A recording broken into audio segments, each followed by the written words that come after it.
Hey everyone, I'm Rachitesh. Today I'll be talking about contextual standard auctions with budgets. This is joint work with Santiago, Balseiro, and Kroer. Is it this one? Okay, good, it works. So the problem we look at today is motivated by the online display ad auction industry. Every time you visit a website or open an app, the platform sends a message to advertisers saying, hey, we have this new user, do you want to show that ad to them? And the interested advertisers participate in an auction, and the winner of the auction gets to display their ad to you. This is a multi-billion-dollar industry and is growing at a tremendous rate. Okay. In particular, the two aspects of the display advertising industry that we want to focus on is number one, user-specific information. So when you visit a website, information about you is collected in the form of cookies, and then it's transferred to the advertisers. And the advertisers place their bid knowing this information. So there's a context to the bidding behavior. And secondly, advertisers are often budget constrained. What that means is they're going to participate in millions of auctions. They don't want to win everything because there's a maximum amount that they want to spend. So overall, throughout the campaign, there's an upper bound, which is a limit on the total expenditure they're okay with. Okay. Moreover, recently, there's been a shift in auction formats in the display advertising industry. As you can see, Google, which is a big player in the area, moved in 2019 from second price to first price. And as most of you already know in this room, in second price auction, it's a dominant strategy to bid your value. That is no longer true in a first price auction, where your best response depends on the strategy being used by the other players. So the overview of our contributions is we create a model that incorporates this user-specific information and budget constraints. Then we show that there exists a well-structured equilibrium strategy. And finally, in this equilibrium, we characterize the impact of the shift from second price auction to first price auction, both in revenue and welfare. Okay, let me dive deeper. Say a user visits a website, they have certain characteristics like age, location, propensity to buy. We're going to capture this through a vector alpha in D-dimensional space. On the other side of the equation is a company that wants to show their ad to the user, and they have different weights for the different features of the user. We're going to capture that through a weight vector, again in D-dimensional space. The value that this company has for showing their ad to the user is given by the inner product of the two vectors. In the paper, we also look at more general functions of the inner product, but for today's talk, we're just going to stick to the vanilla inner product. Okay, let me now define the model more precisely. We're going to look at all standard auctions. What that means is any auction in which the highest bidder wins. So this contains as a special case first price auction, second price auction, and all pay auction. For most of the talk, I'm going to illustrate our results through the case of first price auctions, but all of our results hold for all standard auctions in general. Each auction will have n buyers. These are the advertisers. The buyer's type would be given by her weight vector. This is the targeting criteria that we just discussed, and a budget, which is going to be drawn from distribution G over the set of all possible buyer types. As is standard in Bayesian analysis of auctions, we're going to assume that the distribution G is common knowledge, but the particular type of a buyer is private information. We're going to assume that the items, these are the feature vectors, of the users are drawn from some distribution F, from the set of all possible feature vectors A. We're going to assume that F is known to the buyers, and that before placing a bid, alpha is revealed to them, and their bid can depend on this feature context. What's the goal here? We want to look at what a symmetric Bayes Nash equilibrium looks like. To define that, let me first tell you what a strategy is in our setting. It's a map from buyer types, which is a weight vector and a budget, and item alpha to a bid. So it's a complete game plan telling each buyer type what to bid on each item type. Informally, a symmetric equilibrium here is a strategy beta star, such that if I assume everyone else is using beta star, all of the other buyer types, then it is in my best interest to use beta star as well, where best interest is defined as I want to maximize my utility subject to my budget constraint. Okay, I promise this is the mathiest slide of the entire presentation, but let me make the equilibrium concept concrete. Strategy beta star is a symmetric Bayes Nash equilibrium if almost surely over all buyer types, if you look at their best response problem, assuming all of the other buyers are using beta star, beta star itself is a solution to this problem. So let me pass the optimization problem faced by a buyer type WB.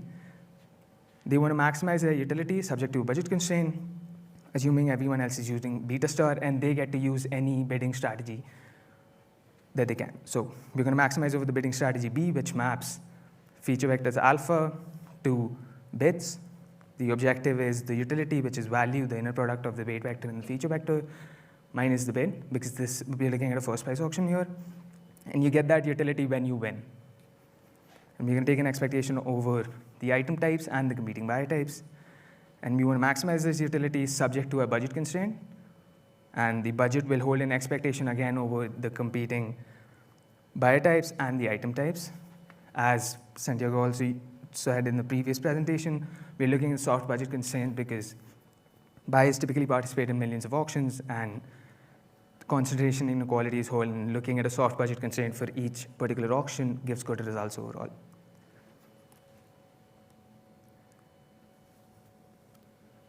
Okay. I'm just going to flip through some work. This is definitely not representative. There are other works here. But just to give a flavor of results, previous works have looked at second price auction within expectation budget constraints. Previous works have also looked at first price auction with budget constraint but without strategic agents. So in the second line of work, if you make budgets infinity, buyers just bid their value, which is not realistic. Finally, people have also looked at strict budget constraints, but these lead to non-interpretable and complex strategies. As we'll see today, out of in-expectation budget constraints, you get natural pacing-based strategies, and that's a method that's actually used in practice. Okay. So let me now try to describe the results. We're going to use the traditional known results about the IID setting as a building block. So let me recap those. The traditional setting is there are no contexts, there are no budgets. All of the buyer values are just drawn from some known prior distribution D. It is well known that there exists an equilibrium strategy in this setting.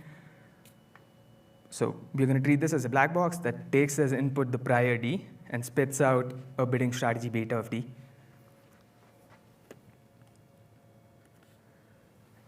Now imagine for a second that there are no budget constraints. Then life is much simpler because we can treat each item separately. So if you condition on an item alpha, you get a distribution of buyer values induced by the distribution of buyer type vectors, which is now just a weight vector. You can take this distribution for each item, plug it into the black box, out comes a strategy. You use that strategy with your value for that item, and that gives you an equilibrium strategy in the setting without budgets. Because you're bidding, you have a Bayes Nash equilibrium for each item individually, and you're just collecting them together. But the moment you introduce budgets, things become much more complicated. Number one, as you might recall, our budget constraint is an expectation over item types, so now all of these problems are coupled together. And secondly, there's another equilibrium problem that's introduced due to budgets, because the way the other buyers are managing their budgets would affect how you should manage your budget. So the equilibrium determination problem becomes more complex. Thankfully, despite these complexities, there is a nice equilibrium that exists, and it's based on pacing. Let me define what that is. We're going to capture that through a pacing function that goes from buyer types to the non-negative reals. The pace weight vector of a buyer is simply a true weight vector, scaled down by 1 plus mu of WB. And the pace value of a buyer for item alpha would be her true value, which is W transpose alpha, again scaled down by 1 plus mu. The idea here is that the scaling will allow us to handle the budget constraints. Given a pacing function, let me define a pacing-based strategy for a setting with context and budgets. So first, we take the distribution of all buyer types. We use the pacing function on it to get a distribution of paced weight vectors. Now for each item alpha, this induces a distribution of paced values. We plug that into the black box. Out comes a strategy for each item. We use a paced value with this strategy to get a bid. Right? So the idea is we're assuming that everyone else is pacing their weight vectors and their values, and we are pacing our own weight vector and value. Our main result is that there exists this nice pacing function which makes this pacing-based strategy a Bayes Nash equilibrium in our setting with context and budgets. Again, the simple description to keep in your mind is that we're assuming everyone else is using pacing on their values, and we are using pacing as well, and then bidding as if there are no budget constraints. And we are back in the simplest setting. The high-level proof idea here is that this pacing function comes from dualizing the budget constraint of the best response problem that we saw earlier. There's a technical problem here that the primal bidding problem is itself non-convex, but through first principles, you can show that strong duality still holds. But even after you've done all that and moved to the dual space, there's still an equilibrium problem that you need to solve, because the way you manage your budget, again, depends on how others are managing their budget. And for this, we use novel topological ideas in the space of multivariate functions of bounded variation to show that such a mu, in fact, does exist. There are many now outcomes of this modular approach of taking pacing and combining it with the black box. The main one is revenue equivalence. So let me just recall, standard auction, again, is any auction in which the highest bidder wins. So first price auction and second price auction are special cases. So if a standard auction has an equilibrium in the ID setting without budgets, the traditional auction setting, if you have that black box that we had for first price auction, all of our results hold. So you just need to replace the black box. More importantly, with the same pacing function, you'll get an equilibrium for all standard auctions, because the existence proof is in the dual space. As a consequence, we are able to lift the revenue equivalence result from the traditional IID setting to the setting with context and budgets, and show that, in particular, the revenue from second price auction and first price auction will be the same in expectation, which is what we were looking to answer. We also provide efficiency guarantees in the form of price of anarchy bounds for liquid welfare. Liquid welfare is a generalization of social welfare to settings with budgets. Here you cap the contribution of any single buyer to their budget. More generally, the concrete definition is the maximum revenue that can be extracted from the buyers by an omniscient seller who has complete knowledge of the values. Our result is that all the value-based equilibria that I just described have a price of anarchy of at least a half for liquid welfare, and due to our revenue equivalence result, this result holds for all standard auctions simultaneously. We also prove some structural results about how these weight vectors get paced down, and run some simulations to demonstrate them. One such result is that all the collinear buyers with the same budget get paced down to the same value. So in some sense, pacing causes ties. Right, okay, that wasn't supposed to happen. Excuse me. My last slide isn't showing up. Okay, anyway, thank you, I guess. Say again? The last slide isn't showing up. Okay, it did. Okay, thank you.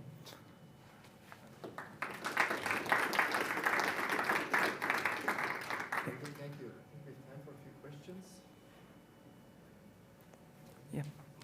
Can I ask?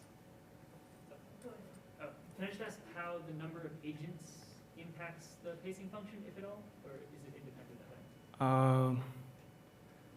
It probably does, because your competing function will change, but we don't characterize exactly how it's going to do that.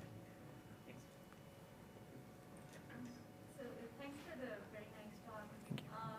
So first price auctions with IID values typically have a unique equilibrium. Yeah. Do you know if in this case there do exist multiple equilibria, or is it possible that the equilibrium is unique? So just the budget management part itself, so even if you had second price auction, multiple equilibria tend to exist. So Second price auctions do induce multiple equilibria, but first price auctions don't always. right. So what I meant was, even if you're just looking at the budget management part of it, even if you forget about the base and Nash equilibrium best response dynamic, just the budget response part often leads to multiple equilibria. So different people can manage their budgets in different ways, and multiple equilibria can exist. So if you're composing, even if you have a unique black box, your base pacing mechanism might have many equilibria, and that will lead to multiple equilibria. Any other questions? Thank you so much.